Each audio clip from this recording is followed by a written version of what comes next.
As protests continue to rage against the United States, it has been the official position of the U.S. government that the violence during these actions are the responsibility of Antifa.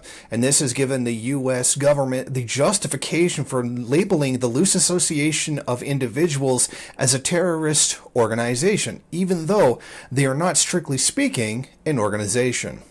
However, a recent FBI Washington field office report says it has no intelligence indicating Antifa involvement presence in the riots that took place on May 31st during the D.C. area protests over the murder of George Floyd.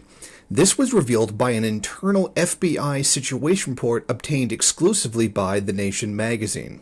Despite this information, current U.S. President Donald Trump seems insistent upon labeling Antifa a terrorist organization, despite the fact that he has no legal power to, and that Antifa itself is not an organization and cannot be labeled as such.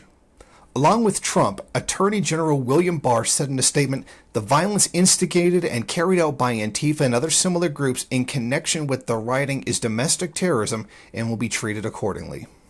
For those of you who are not in the know, Antifa is a loose association of individuals under the banner of anti-fascism.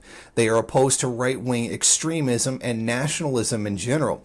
In the past, they have committed violent acts and property damage towards those who have been part of the extreme right, attempting to carry out harm against the United States and other countries around the world.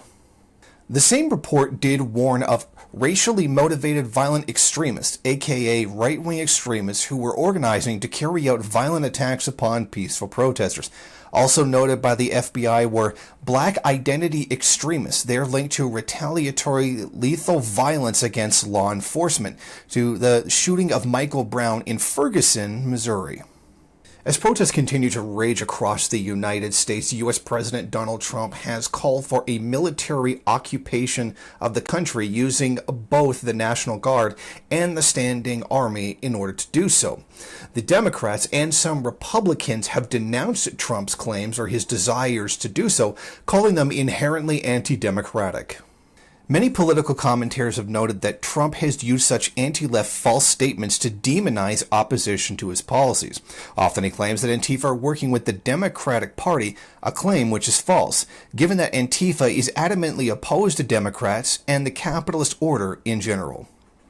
It seems that there is no end to the protests in sight at this time, and the current U.S. administration is going to use whatever measures it needs to demonize any opposition forces. Reporting from Niagara Falls, Jason Unruhe, MRN.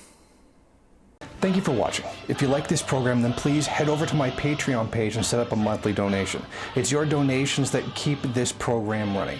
Also, if you would like, please rate, comment, subscribe, and share in various social media.